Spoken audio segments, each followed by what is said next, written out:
if you've got your handout, you can just have that handy. Turn to Daniel chapter 7. The handout, again, is just to kind of make life easy. We have a few back here in the back. If you need one, Audrey can grab you one. But this is just the Olivet Discourse in the three synoptic Gospels. And so it's just a few pages, so it's easy to turn and easy. It's got wide margins so you can mark it up. So have that handy, and we're going to get to that. We'll be in Matthew 24 here in just a moment. This is our fourth week now, looking at what is Jesus' longest answer, his longest recorded answer to a question. The Olivet Discourse is in the three Gospels, where it is found in Matthew, Mark, and Luke. And Jesus is describing, are there any on this table back here? No? Okay. Well, we'll print some more out, and we'll have some for next time. So Jesus is describing here for a small group of his disciples the events that are going to lead up to the second coming and the end of the age. He says that in verse 3 of Matthew 24. He likens these events to birth pangs. The word sorrows is used here. Sorrows meaning the contractions that lead to labor. And we see many of the things that he's prophesying occurring today, as I've mentioned in the past few weeks. This is the passage where he talks about wars and rumors of wars and famines and pestilence and war and all of these things.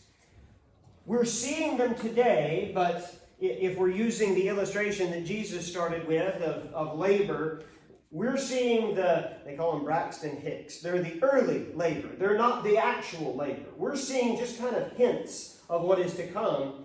When they get to the tribulation period, they're going to see it in earnest. That's when all of these, if you think we've got wars now, boy, it's going to really be something then. You think we've got earthquakes now, they're really going to be something during this time.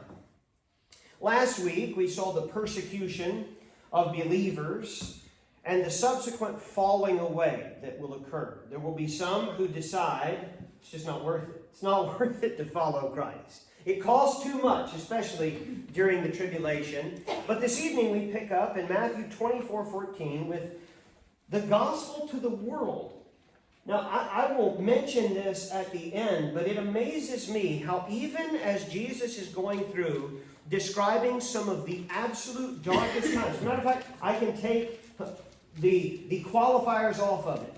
Jesus is describing the darkest times that the earth and mankind will ever experience, bar none. But in the midst of it, the gospel is still going forth. People are still trusting Christ.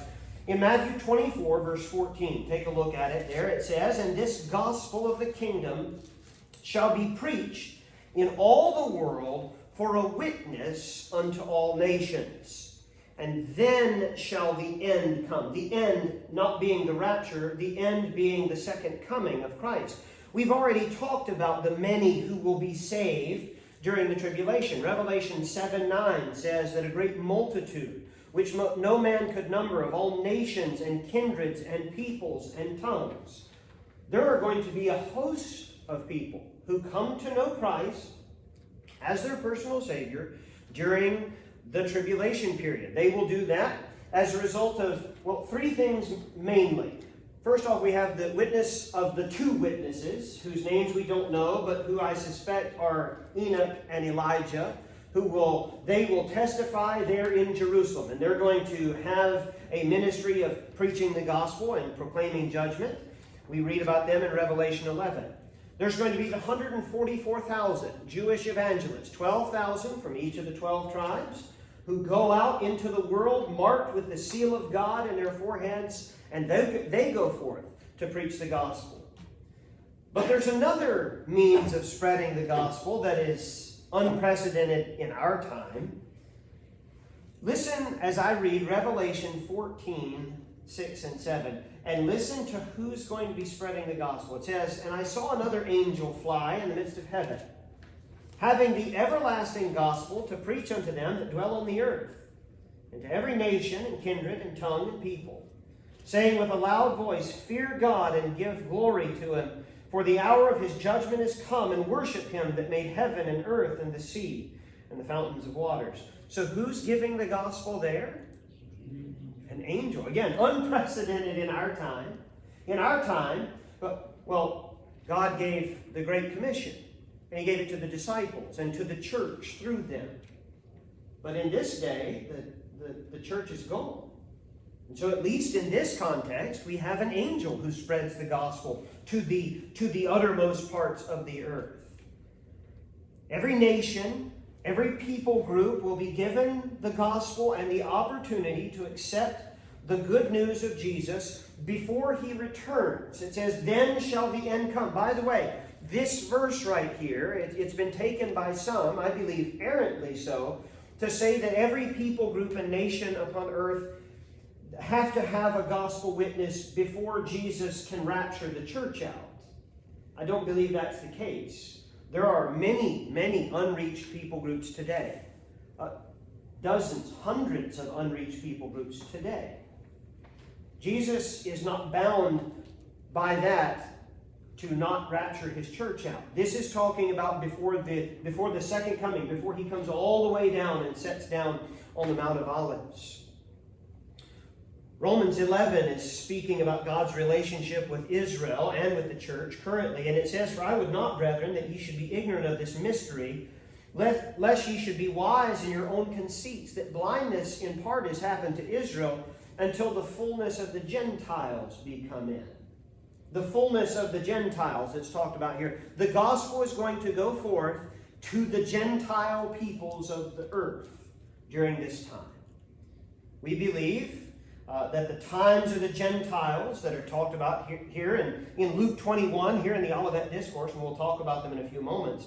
But these times will come to an end. And that there will be a change. We'll talk about that in a few moments. So we have first the gospel going out, mentioned there in Matthew chapter 24, verse 14. Then we come to verse 15, and that's where we're going to go down deep here on this, and we're going to get some history and lots of other things. We're talking here about the abomination of desolation. Look at verse 15. When ye shall therefore see the abomination of desolation, spoken of by Daniel the prophet, stand in the holy place. Notice this. Notice the parentheses. Whoso readeth, let him understand. If you were to go to Luke, and you go back to the back of your handout there, it would be on page 20. It's got Luke 21:20. And when ye shall see Jerusalem compassed with armies, then know that the desolation thereof is nigh. So we're talking about this desolation, this abomination of desolation. There are two events that the Bible is talking about when it speaks of the abomination of desolation. There's one that is past and there's one that is future. Jesus alludes to, in Matthew 24:15, he alludes to Daniel's prophecy. He's talking about Daniel 9:27. Let me read it to you, or if you're turned there in your Bible, you can have both open at the same time and kind of look at both. Daniel 9:27 says, And he shall confirm the covenant with many for 1 week. And in the midst of the week he shall cause the sacrifice and the oblation to cease. And for the overspreading of abomination he shall make it desolate, even until the consummation, and that determined shall be poured upon the desolate. Now, Daniel, when he sat down and put pen to paper or parchment in Daniel 9, he was living in the Medo-Persian Empire. So this is after Babylon had fallen. It's after Nebuchadnezzar. It's after Belshazzar's feast with the handwriting on the wall. And it's before his being thrown into the lion's den, but under that same king. Okay? Under the Persian kings, the Medo-Persians, under a king named Cyrus, the Jews were permitted to return to Jerusalem. They were permitted to return from captivity, and they rebuilt the temple. This would be the second temple. Who built the first one? Solomon. So Solomon's temple, it was destroyed by the Babylonians. Then, after 75 years, the children of Israel were permitted to return to the land. This is when you read about Ezra and Nehemiah and Zerubbabel. That's around that time they go back and they rebuild the temple. Okay? The temple is built, and then we have the walls built around the city. The Old Testament narrative ends in approximately 400 BC with the events that are described in the book of Nehemiah. If the Bible were laid out for us chronologically, which you understand it's not, but if it were, then Nehemiah would be the last book of the Old Testament because it's dealing with the last events that took place in the Old Testament narrative. In 336 BC, so after the Old Testament has ended, in the period between the Testaments, okay, about 70 years after the end of the Old Testament, we have another shift in world power. So it started out with Babylon, and then the Medo-Persians took over. And then in 336, the Greeks took over from the Medo-Persians. You know the guy who led the Greeks pretty well. His name was Alexander the Great. He came to power at a very young age, and he ruled the world. He ruled from Greece all the way over to India, and he ruled it for 12 years. That's all. He didn't have a long reign, but he was a very, very powerful ruler for those 12 years. He died at a very young age. He's 34 years old when he passed. And Daniel foretold the power vacuum that would exist. If you go to Daniel 8, you can read about it. It talks about how he will pass, and there will be no one who can rise and take his power. Again, God knew exactly what was going to happen in the days to come. With nobody able to fill Alexander's shoes, no clear line of succession, Alexander's empire, the Greek empire, was split into four. And each of those four pieces was given to one of his generals. And Israel, the land of Israel, the Holy Land, or as Daniel calls it, that land, was right in the middle between two of Alexander's generals, the Ptolemies of Egypt and the Seleucids of Syria. And so they come together. Where their territories kind of meet is right there in Israel. So they're in no man's land. So they're fighting. You have the Seleucids coming down from Syria, fighting with the Ptolemies from Egypt, and Israel's caught right in the middle for a long time. It's a dangerous place to be right there in Israel. Still is. It still is, yes. Eventually, the land of Israel was taken by the Seleucids. And an evil king named Antiochus the Great came. He died shortly thereafter, and his son, Antiochus IV, came. Now, Antiochus IV gave himself a title. He gave himself the title Epiphanes. Epiphanes means God with us, or God made manifest. So, can you guess this man's ego? He had one. Okay, he was a problem. Antiochus IV hated the Jews. He massacred them to the tune of thousands, 80,000 over a week period. He hated the Jewish people. He forbade the speaking of Hebrew. He was against them in every way that he could. He outlawed Jewish culture. And Antiochus IV committed the first abomination of desolation in the month Chislev, which would be our equivalent of November, December, because the months don't line up. It would be the equivalent of our November, December, Chislev 25th, 167 BC. That's when the first abomination of desolation was done. He went into the second temple, the one that had been built during the time of Ezra and Zerubbabel. He went into that temple, and he went into the Holy of Holies, behind the veil, pulled the veil out of the way, and he put a statue of the Greek god Zeus in there. And then he went back out to the altar that would be out in the courtyard, and on the altar, on the Jewish altar, he sacrificed a pig and desecrated the Jewish temple. That's the first abomination of desolation. And I won't go into great detail, but this led to the Maccabean revolt, the uprising The Jews won their independence, and they had independence for about 100 years before another empire came and took over. This time it was the Roman Empire. And the Roman Empire would be over Israel in the time of Christ and then for a considerable time thereafter. So the first abomination of desolation took place 2,192 years ago, if we're going off of the Gregorian calendar. But in the Olivet Discourse, what we're looking at here in Matthew 24 and Mark 13 and Luke 21, what we're looking at here, Jesus is not referencing that one, but it's important that we know what the disciples were thinking. Because when Jesus talks about, if you'd have walked up to Peter and James and John and Andrew and you'd have said, hey, tell me about the abomination of desolation, they'd have talked to you about Antiochus IV.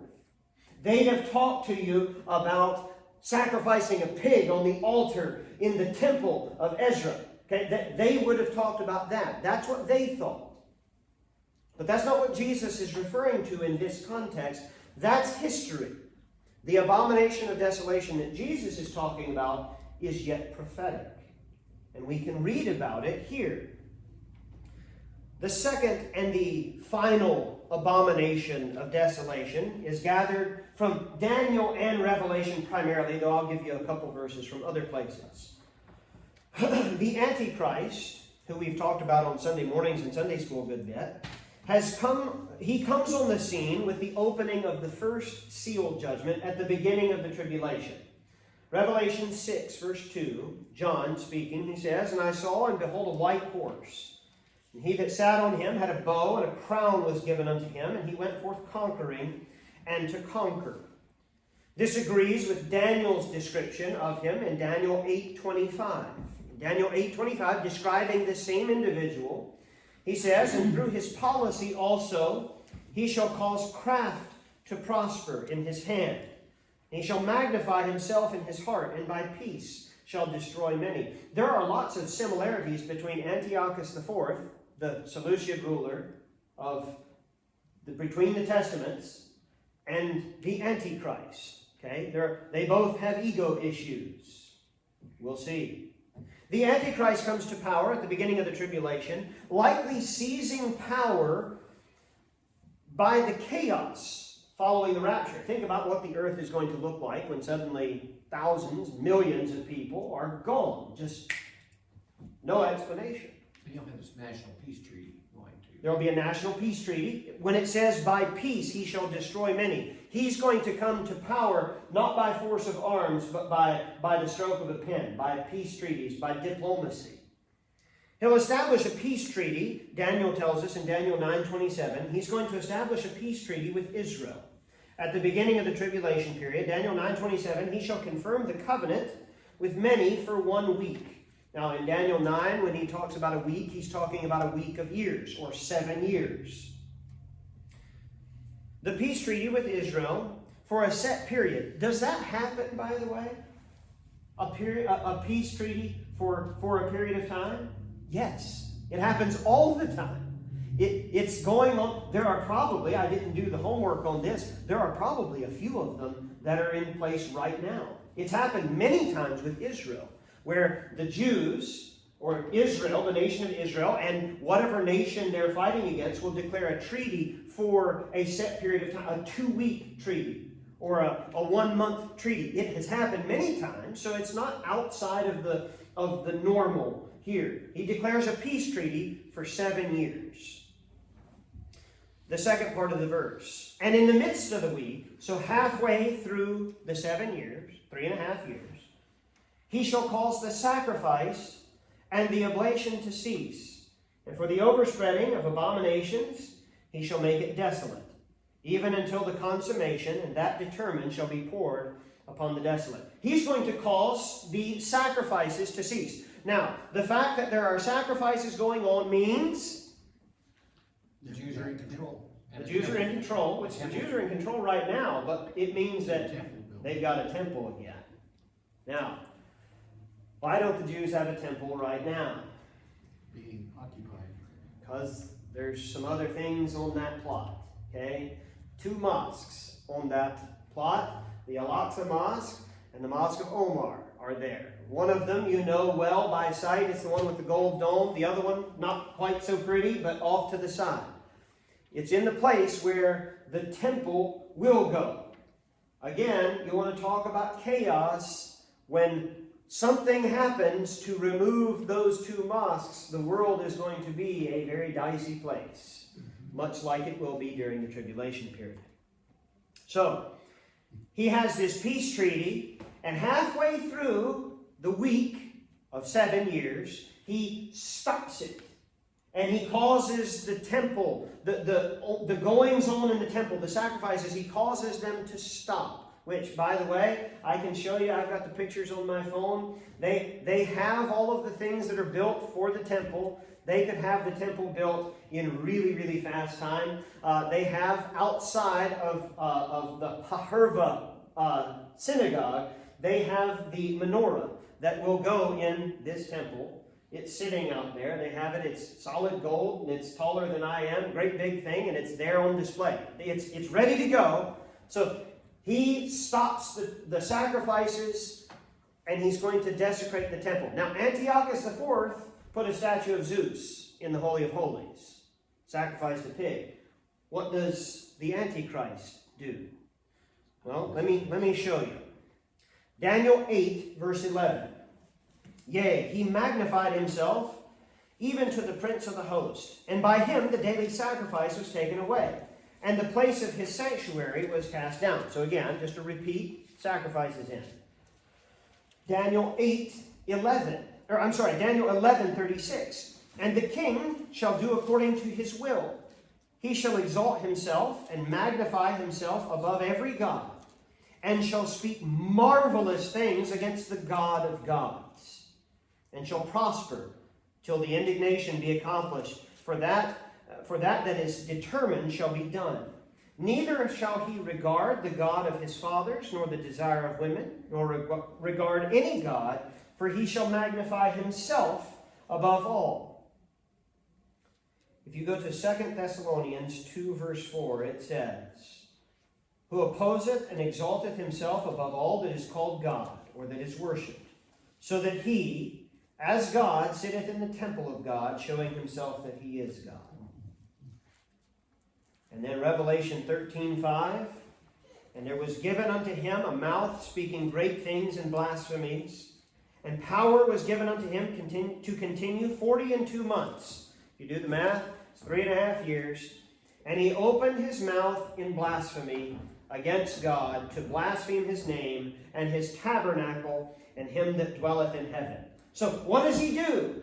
Again, Antiochus, statue of Zeus. What does the Antichrist do? The last place that we'll look for this answer is in Mark 13, verse 14. So the middle of your pamphlet there, it says, when ye shall see the abomination of desolation, spoken of by Daniel the prophet, standing where it ought not, let him that readeth understand. We put all of these things together, and there are other passages as well. The Antichrist doesn't put a statue of Zeus in the temple. He puts an image of himself in the temple. An image of himself, and requires that it be worshipped. Notice once again in Mark 13:14, the verse we just read, there's that parentheses again. It says, let him that readeth understand. Jesus isn't writing this, is he? When he's giving the Olivet Discourse for the first time, he's not writing it, is he? He's speaking it. He's speaking it to his disciples. His disciples are writing it under the inspiration of the Holy Spirit. This little parenthetical statement here would indicate that Jesus is not telling the disciples that they are going to see these things, but a yet future generation that will read of them and will need understanding. He's not giving it. Peter, James, and John aren't going to see the abomination of desolation. But a generation in the future who will read these words, because The Word of God stands forever, Isaiah 40, verse 8. So the Olivet Discourse is for a yet future generation. Israel, here at the end, is going to realize that the Antichrist is not the Messiah for whom they've been waiting. That's how he'll bill himself, in all likelihood, when he comes. I'm the one you've been waiting for. They'll buy into it. He may have a lot to do with their temple being built. But then when he stops the sacrifices, when he puts his image in their Holy of Holies, they realize this isn't it. He's not the one we're waiting for. And he's going to turn on them. He's going to break his treaty, and he's going to set as his goal the annihilation of Israel. Look at Luke 21:20, back at the back part of your pamphlet. Luke 21:20. Jesus says, "And when ye shall see Jerusalem compassed with armies, then know that the desolation thereof is nigh." Historian Eric Klein has documented 118 separate conflicts that have taken place in and around Jerusalem. 118 conflicts. The city has been completely destroyed down to the bare rocks 2 different times. It's been under siege 23 times. It's been captured and then recaptured 44 times. In the last 100 years alone, Jerusalem has been the scene of countless riots, countless terrorist attacks. You've seen them in the news. We've seen them in the last years. In the history of the city, Jerusalem has had 2 peaceful transfers of power. 2 in millennia. 40 years after Jesus gave the Olivet Discourse. Jesus is giving this in 33 AD. About 40 years after, 37 if you want to get specific, 37 years after, in 70 AD, Jerusalem would be besieged by Vespasian and General Titus, a Roman general, in the First Roman-Jewish War. This would be a fulfillment of this prophecy spoken of here, but it's not the fulfillment. It's not the final fulfillment. Titus would destroy the temple.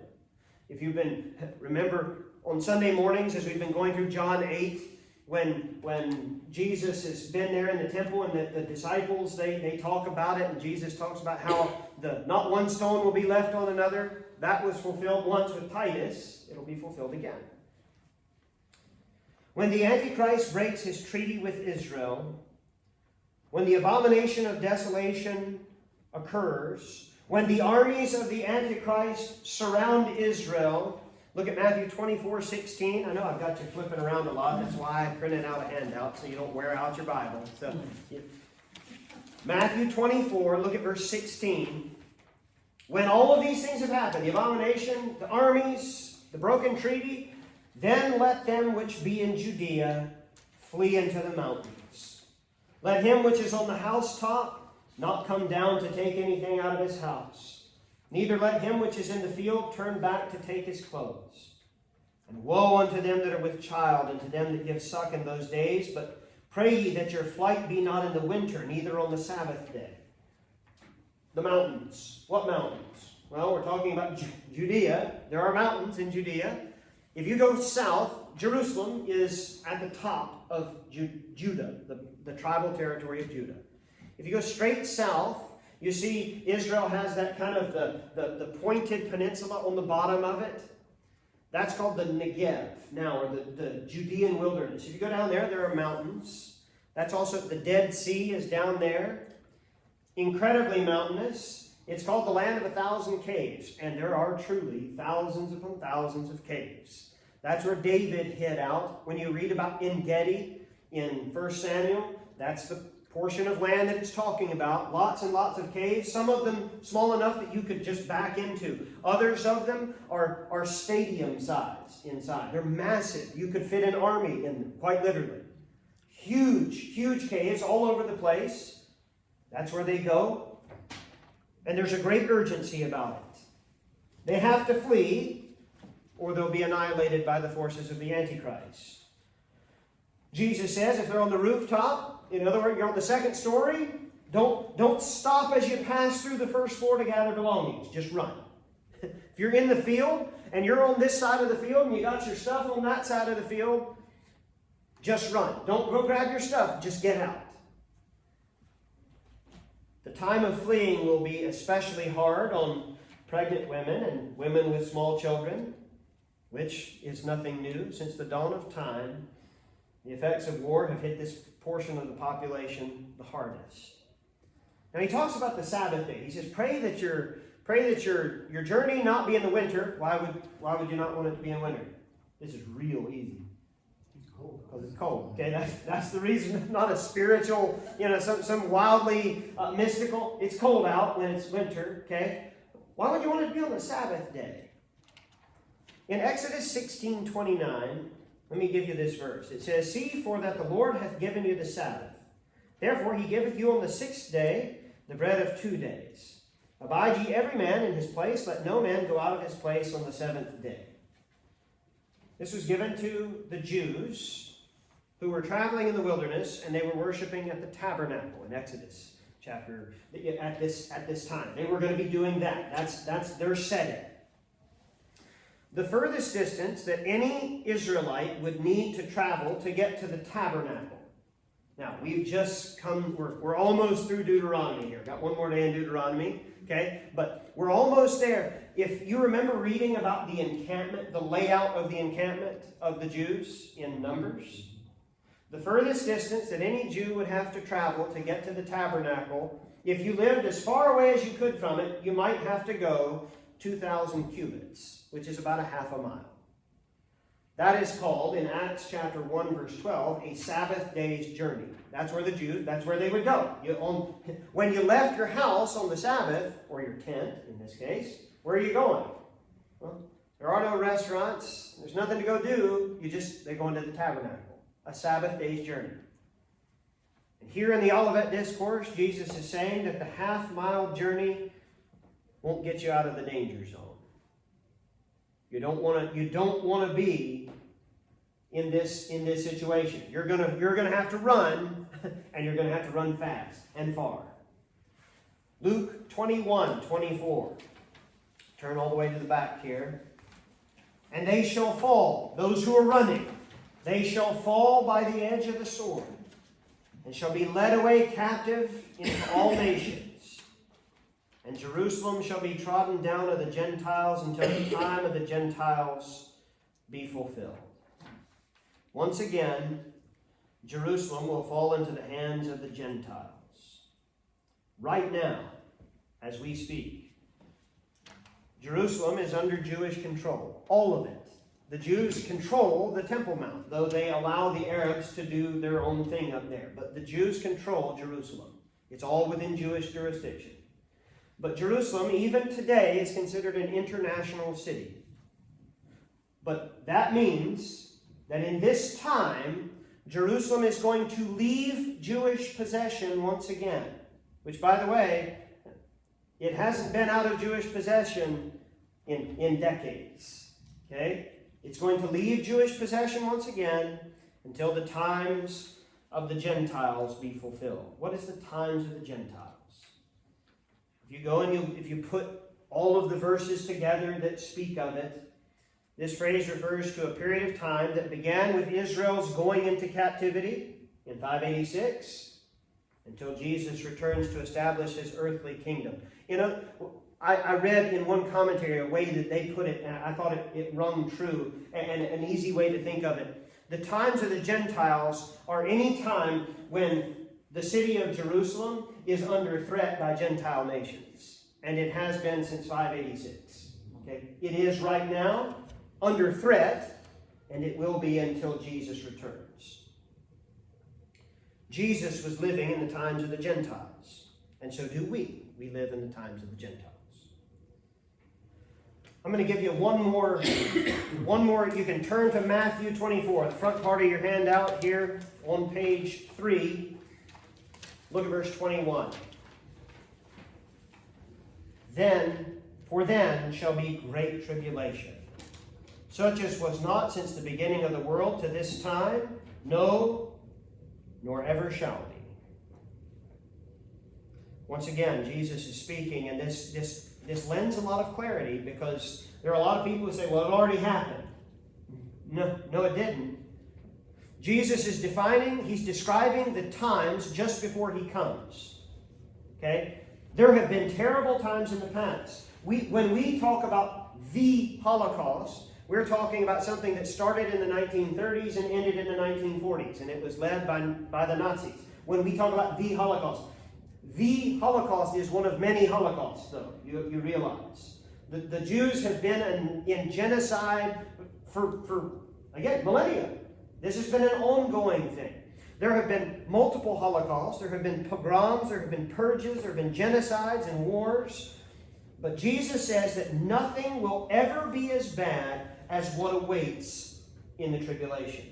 As bad as the Holocaust that we think of in the 40s was, it won't hold a candle to what happens during this time.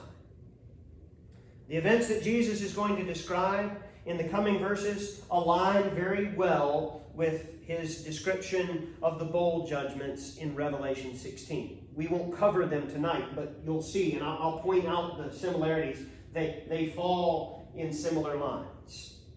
The last verse we'll deal with tonight, verse 22, Matthew 24. Except these days should be shortened, there should no flesh be saved. But for the elect's sake, those days shall be shortened. Does that tell you how bad it is? It's so bad, it's almost humanity ending. It's almost a species ender. But for the elect's sake, who were the elect? Believers.